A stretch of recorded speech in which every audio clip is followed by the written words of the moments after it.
네, 안녕하세요. 네, 저희가 오늘도 이사야의 말씀을 함께 보겠습니다. 오늘 저희는 이사야 5장에서 8장의 말씀까지 보려 하는데요. 음, 이사야 1장에서 35장까지가 하나님이 이스라엘, 유다에 대한 심판의 메시지라고 말씀드렸었는데, 그 중에서도 1장에서 12장까지를 더 잘라보면은 1장에서 12장까지가 하나님을 배반한 이스라엘 백성들에 대해서 심판과 또한 경고의 말씀, 그리고 회복의 약속이 담겨 있습니다. 네, 그 부분에서 저희가 이제 5장부터 8장까지를 보게 될 텐데요. 여기에서 5장에서 8장까지는 6장의 경계로 조금 차이가 있습니다. 그러니까 이사야 6장은 이사야의 소명장으로 어떻게 보면은 가장 앞에 나와야 할 장이지만 이사야 6장이 이렇게 소명장으로 되어 있으면서 6장 앞부분에는 이사야 전체에 대한 어떤 개론적인 부분 또는 소론적인 부분의 역할을 하게 되고 6장 이후부터 7장부터 12장까지의 내용은 이제 어떤 한 역사적 한 사건, 아수르를 통해서 아람과 북이스라엘이 멸망을 하게 되고 또한 남유다까지도 침범, 그러니까 이렇게 공격을 받게 되는 그런 역사적 배경 속에서 하나님이 이사야를 통해서 주시는 메시지가 6장에서부터, 그러니까 7장에서부터 12장까지 기록되어져 있습니다. 그래서 저희가 오늘 보게 될 부분이 그러한 배경 속에서 읽으시면 좋겠다라고 생각이 듭니다. 자, 그러면 5장을 한번 볼까요? 자, 5장은 포도원의 노래라는 것으로 시작합니다. 그래서 5장 1절에서부터 7절까지는 포도원의 노래, 이사야서의 포도원의 노래 하면은 유명한 하나의 또 노래인데, 이 포도원의 노래는 하나님이 이스라엘 백성들을 사랑하셔서 그들을 포도원을 만드셨고, 그 포도원에 어떤 극상품의 포도를 심으셨는데, 그 포도에서 자연스럽게 극상품의 포도를 심었으니 극상품의 포도 열매가 맺어야 되는데 그렇지 않고 들포도가 맺었다. 이것은 바로 하나님의 사랑에 대한 이스라엘 백성들의 배역을 표현하는 노래이죠. 그래서 하나님이 그것에 울타리를 걷어버리고, 포도원에 울타리를 걷어버리고 그 담을 헐어버리겠다. 그래서 그 포도원을 다 황폐케 하겠다라고 말씀하시는, 어떻게 보면 좀 무서운 노래이죠. 그게 5장 1절에서부터 7절까지가 기록되어져 있고, 또한 8절부터 23절까지는 이스라엘 백성들의 죄악에 대해서 한 6가지 정도로 나와져 있는데, 이 부분은 화 있을진저라는 표현을 통해서 그 부분만 여러분들이 한번 동그라미를 쳐보시면 8장에 보면 화 있을진저가 나와 있고, 11절에 보면 나와 있고, 그리고 18절, 그리고 20절, 21절, 그리고 22절까지 해서 화 있을진저가 총 6개의 화 있을진저가 나오게 됩니다. 그렇다는 것은 하나님이 이스라엘 백성들의 죄에 대해서 이 6가지 항목으로 지금 말씀하고 계시다라는 것이죠. 그래서 첫 번째 항목을 보면은 8절에 화했을진저, 뭐에 대해서 화했을진저냐면 가옥에 가옥을 이으며 전투에 전투를 더하는 것. 이것은 어떤 지도층들이, 그러니까 좀 돈이 있는 사람들이 자기 집에다 자기 집을 이어붙이는, 다시 말하면 재산에 대한 욕심, 탐욕을 하나님께서 지금 책망하시는 것이죠. 또한 그들이 그런 악행을 범하고 있음을 말씀하고 있는 것이고, 또한 11절에 보면은 아침에 일찍 일어나 독주를 마시며 밤이 깊도록 포도주에 취하는 자들은 화 있을진저, 무엇을 말하는지 아시겠죠? 네, 그들의 술 취함과 방탕함, 타락함에 대한 심판의 메시지가 또한 담겨져 있습니다. 그리고 13절부터는 그들의 그러한 심판에 대해서 하나님께서 그것을 심판하시겠다라는 메시지가 17절까지 나와 있고, 그리고 또 18절에는 세 번째 화 있을진저이죠. 거짓으로 끈을 삼아 죄악을 끌며 수레줄로 함같이 죄악을 끄는 자는 화 있을진저. 그러니까 하나님 앞에 죄악, 범죄하는 그들의 패역함에 대한 이 하나님의 화를 이야기하고 있습니다. 그리고 또 20절을 보면은 악을 선하다 하는, 또 정의롭지 못한, 악을 선하다 하고 선을 악하다 하며 흑암으로 광명을 삼으며 광명으로 흠앙을 삼으며 이렇게 그들의 이 부정직함, 불의함에 대한 그 책망, 그리고 21절에는 스스로 지혜롭다 하는 것에 대한 책망이 담겨져 있죠. 그리고 22절에는 포도주를 마시기 용감하며 독주를 잘 빚는 자들은 화 있을진저 그들은 뇌물로 말미암아 악인을 의롭다고 그들의 이제 불의함에 대해서 심판하시겠다라고 말씀하고 있습니다. 그러니까 이렇게 한 6가지 정도의 그 이스라엘 사람들의 악행에 대해서 하나님이 말씀하고 계시며, 거기에 대해서 이제 24절부터는 그들을 어떻게 하시겠다? 불꽃이 그루터기를 삼킴같이 마른 풀이 불 속에 떨어진 같이 그들의 뿌리가 썩겠고 꽃이 티끌처럼 날리리니 그들이 만군의 여호와의 율법을 버리며 이스라엘의 거룩하신 이의 말씀을 멸시하였습니다. 그러니까 그것에 대한 심판을 말씀하고 있죠. 그리고 25절에도 여호와께서 자기 백성에게 노를 바라시고 그들을 위해 손을 들어 그들을 치신지라 이렇게 이야기하고 있고, 또한 26절부터 30절까지는 단순히 그냥 하나님의 손으로 이렇게 심판하시는 것이 아니라 이방 나라들을 통해서 그들을 심판하시겠다라는 메시지. 그래서 26절을 보면은 또 그가 기치를 세우시고 먼 나라들을 불러, 그러니까 하나님이 기치, 어떤 전쟁의 깃발을 들어 올리시면서 먼 나라들을 불러서 이 이스라엘로 오게 하시겠다라고 말씀하시는 것이죠. 그래서 이유방 나라들, 뭐 아수르라든지 또 아람이라든지 이러한 나라들을 통해서 심판하시겠다, 또 바벨론을 통해서 심판하시겠다라는 메시지가 26절에서부터 30절까지 나와 있습니다. 자, 여기까지 해서 그러니까 이사야 1장부터 5장까지 하나님이 심판하시겠다, 그들의 죄악에 대해서 심판하시겠다라는 메시지가 담겨져 있죠. 자, 그러면서 이제 6장을 보면, 자, 6장은 아까 소디에서 말씀드렸듯이 이사야의 소명장입니다. 뭐 유명한 장이죠. 그러니까 이사야가 하나님의 그 거룩하심 앞에 엎드려져서 하나님의 보좌 앞에서 하나님에게 직접 부르심을 받고 자기의 입술에 수술되어져서 입술을 정하게 하고 이제 하나님의 부르심에 순종하여 나를 보내소서라고 답하는 그 소명장. 그리고 하나님이 이사야에게 이제 백성에게 그들이 듣기는 들어도 깨닫지 못하고 보기는 봐도 알지 못하는 그 둔한 백성들에게 하나님의 말씀을 전하라라고 이야기하는 그 소명이 나와 있는 게 바로 소명장입니다. 자, 그리고 6장 13절에 보면은 이제 그루터기가 남아있는 것 같이 거룩한 시각이 이 땅에 그루터기니라 하시더라. 그러니까 하나님의 남은 자, 남아있는 것에 대한 이야기가 여기에서 나오죠. 결국 이사야를 통해서 하나님이 그들이 남은 자로서 그들의 정체성을 잃어버리지 않고 하나님을 의뢰하는 자로서 그들이 살아가도록 하기 위해서 이사야를 보내신다라는 것을 또한 저희가 알 수 있습니다. 자, 그리고 이제 7장부터 12장까지 중에서 저희가 7장과 8장을 오늘 보게 될 텐데요. 자, 이 7장에서부터 12장까지는 아까 말씀드렸다시피 어떤 예언의 배경적인 상황이 있습니다. 그 상황은 7장 1절에 나와 있죠. 우시아의 손자요 요담의 아들인 유다의 아하스 왕 때에 아람의 르시느 왕과 르말리아의 아들 이스라엘의 베가 왕이 올라와서 예루살렘을 쳤으나 이게 바로 시대적 배경입니다.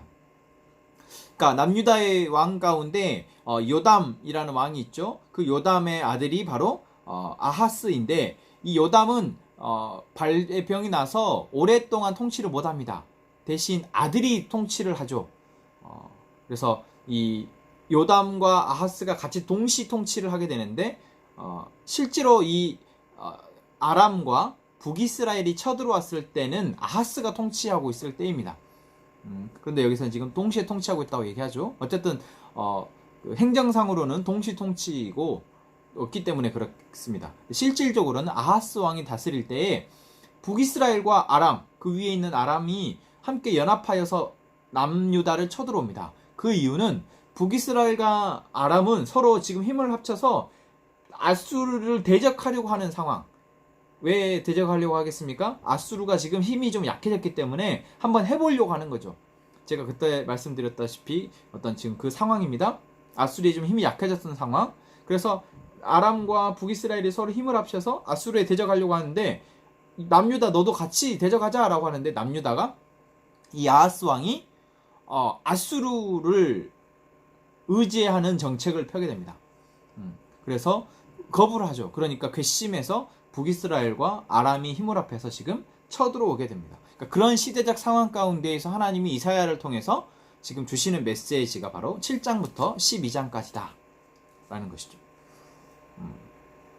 자, 그때 왕의 마음과 백성의 마음이 2절 말씀을 보면은 그런 상황 속에 숲이 바람에 흔들림 같이 흔들렸더라. 그러니까 많이 지금 마음이 흔들리고 있다 라고 이야기하고 있는 상황입니다. 자, 그랬을 때 하나님이 이사야를 보내서 뭐라고 얘기하십니까? 그들은 두 부직갱이 같다. 그러니까 걱정하지 말고 두려워할 필요 없다 라고 말씀하시죠. 이 이야기는 하나님이 선지자들 통해서 사실 다른 이방 나라들에 의해 어떤 공격이나 그들의 힘에 어떤 두려워하는 왕들을, 남유다와 북이스라엘 왕들에게 사실 계속 하셨던 메시지입니다. 너희는 다른 나라를 걱정하지 마라. 왜? 하나님이 너희의 왕이시니까 걱정하지 마라 라고 하지만 이들은 걱정을 하고 두려워하죠. 그것은 남유다의 훌륭했던 왕들조차도 그랬던 것 여러분 기억나십니까? 훌륭했던 왕들조차도 하나님을, 어떤 전쟁 상황 가운데서 하나님을 의뢰하기보다는 다른 나라, 애굽이나 또 아수르 또는 바벨론을 의지했던 그들의 모습들을 저희가 역사서 통해서 보았습니다. 여기에서도 아하스 왕도 그렇습니다. 아하스 왕은 이사야가 하나님을 말씀으로 그것을 걱정하지 말라라고 말했는데도 아하스 왕은 그렇지 못했습니다. 그게 이제 10절부터 보면 이사야가 와서 아하스에게 이렇게 말합니다. 하나님의 징조를 구하십시오. 하나님의 징조를 구하십시오 라고 말을 합니다. 이 말은 곧 뭐가 같냐면 사사기 때에 기드온이 하나님 나는 힘이 없어서 연약하여서 할 수 없습니다. 만약에 이 어디죠? 미디안으로부터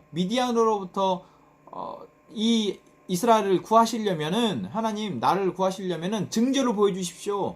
양털 뭉치를 갖다 놓고 그것을 적시해 주십시오. 이런 징조를 보여달라고 했던 것처럼 아하스 왕에게 지금 하나님을 의뢰하라라고 이사야 선지자가 말하는 것이죠. 그랬을 때 아하스 왕이 뭐라고 대답합니까? 12절에 보면은 나는 구하지 아니하겠습니다. 나는 여호와를 시험하지 아니하겠습니다 라고 말합니다. 여기에서 우리가 아하스 왕이 믿음이 있는 것 같잖아요. 그렇지 않습니다. 여기서 아하스 왕이 여호와를 시험하지 않겠다고 말하는 것은 내가 여호와를 의뢰하지 않겠다라고 말하는 것입니다. 그러니까 하나님의 일하심을 기다리지 않고 나는 지금 당장 내가 그동안 공들였던 아수르에게 이 문제 상황을 도움을 요청하겠습니다 라고 말을 하죠. 그래서 실제로 아하스 왕은 그렇게 행합니다. 자, 그랬을 때 이사야가 이제 하는 말이죠. 이사야가 다윗의 집이여, 여기서는 아하스 왕을 말합니다. 들으소서. 너희가 사람을 괴롭히고서 그것을 작은 일로 여기고 또 나의 하나님을 괴롭히라 하느냐. 그러니까 지금 아하스 왕의 이러한 선택들이 남유다를 지금 괴롭게 하는 선택들이죠. 그러면서 또한 이것이 하나님을 괴롭게 하는 선택이다라는 것입니다. 그러면서 주께서 친히 징조를 너에게 주실 것이요. 그러니까 지금 아하스 왕이 시험하지 않겠다고 하니까, 징조를 구하지 않겠다고 하니까 하나님께서 친히 징조를 주시겠다라고 말하면서 처녀가 잉태하여 아들을 낳을 것이요 그의 이름을 임마누엘이라 하리라. 여러분 이 말씀은 맞습니다. 복음서에 나와 있는 말씀이죠. 마태복음에 나오는 말씀이죠. 예수님의 탄생 이야기에서 천사가 나타나서 마리아에게 한 이야기입니다. 자, 이것은 700년 후, 그러니까 이 시대로부터 700년 후에 이루어질 미래 이야기지만 또한 동시에 이 시대에 이사야가 지금 활동하고 있는 이 시대에도 필요한 말씀이었던 것입니다. 어떤 하나의 징조, 처녀가 잉태하여 아들을 낳는 징조를 통해서 하나님께서 이 나라를 지키시고 보호하실 것이다라는 것을 보여주는 것이죠. 그리고 그게 이제 15절부터 보면은 그가 악을 버리며 선을 택할 줄 알 때가 되면 엉긴 젖과 꿀을 먹을 것이라. 그리고 16절에도 보면 대저 이 아이가 악을 버리며 선을 택할 줄 알기 전에 내가 미워하는 두 왕의 땅이 황폐하게 되리라. 자, 이게 무슨 말씀이냐면 아들을 한 명 낳게 되는데 이게 뭐 이사야 아들인지 뭐 잘 모르겠으나 이때 태어난 아들이 있는데 이때 태어난 아들이 이제 악을 버리며 선을 택할 줄 알게 될 때, 그러니까 뭔가 자기가 사례를 분별하게 될 때, 그게 이제 보통 이스라엘 백성들은 한 12세를 봅니다. 그래서 12세가 되면은 이 아이가 컸다라고 생각을 하게 되죠. 그럼 한 12년 정도 후가 되면, 그때가 되면 엉긴 젖과 꿀을 먹을 것이다. 이것은 이제 뭔가 먹을 것이 있다라는 것을 이야기하고 있죠. 상황이 조금 호전되어졌다. 그러니까 지금은 뭔가 급박한 전쟁의 위기 가운데 있지만 그 아이가 자랄 때가 되면 회복될 것이다. 그러면서 또한 그 아이가 악을 버리며 선을 택할 줄 알기 전에 내가 미워하는 두 왕의 땅이 황폐하게 되리라. 이것은 지금 이 남유다를 괴롭히고 있는 두 왕이 누구입니까? 아람의 왕과 북이스라엘의 왕이죠. 그러니까 베가와 르말리아입니다. 이 두 왕이 르말리아의 아들, 이 르신 왕과 그러니까 아람의 르신 왕과 베가 왕이 결국 망하게 될 것이다. 그 두 나라가 망하게 될 것이다 라고 이야기를 하는 것이죠. 실제로 아수르에 의해서 아람과 북이스라엘이 멸망하게 됩니다. 그래서 이것은 성취가 되어지는 것이죠. 자, 이러한 그 시대적 배경 가운데에서 지금 이사야가 그 시대에 하는 메시지가 있는데, 이게 우리가 어떤 그런 시대적 상황을 알고 있지 못하면 선뜻 이게 무슨 의미인지 알기가 쉽지 않죠. 네, 그 뒤에 이제 18절부터 나오는 이야기 또한 그렇습니다. 네, 아수르에 의해서 이제 어떤 당하게 되는 그러한 상황들, 또한 이제 이 남유다가 20절 말씀에 보면 그렇게 되어 있죠. 그날에는 주께서 하수 저쪽에서 세내어 온 삭도 곧 아수르의 왕으로 내 백성의 머리털과 발털을 미실 것이요 수염도 깎으시리라. 이게 무슨 말입니까? 아수르, 지금 아하스 왕이 아수르한테 돈을 줘서 자기를 도와달라고 요청을 했고, 그 아수르 왕이 지금 아람도 멸망시켜버리고 북이스라엘도 멸망시켰잖아요. 그러니까 지금 세내어 왔다라는 거예요. 빌려서, 군사력을 빌려서 너희가 지금 아수르가 왔지 않느냐? 그런데 그 왕이 내 백성의 머리털과 발털도 밀고 수염도 깎으리라. 다시 말하면 너희를 쳐들어올 것이다. 너희를 괴롭힐 것이다 라고 이야기하고 있는 것입니다. 그리고 21절부터는 이제 그 상황 가운데에서 조금 어려워지는 상황. 한 사람이 어린 암소와 두 양을 기르리니. 이스라엘은 지금 목축 국가입니다. 그러니까 한 사람이 많은 양과 소를 기르려야 되는데 한 암소와 두 양을 기른다는 것은 그만큼 많은 양떼들이, 소떼들이 빼앗겼거나 죽었다라는 것이죠. 그런 상황이 될 것이다 라고 이야기하는 것이죠. 또한 산으로 도망가게 되고 뭐 이렇게 뒤에 쭉 나오는 이야기들 보면은 그런 부정적인 전쟁 가운데 피폐한 상황을 이야기하고 있습니다. 자, 그리고 이제 8장은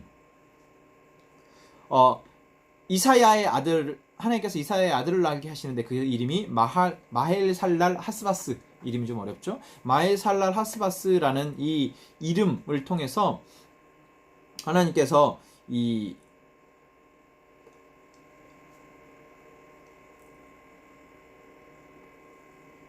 아수르를 통해서 사마리아와, 그러니까 북이스라엘과 아람이 멸망하게 될 것이다 라는 것을 이야기하고 있습니다. 그러면서 또한 5절 1절부터 4절까지가 그 이야기죠. 그 아들 마헬살랄 하스바스를 통한 이루어질 일에 대한 예언이고, 그리고 5절부터 8절까지는 이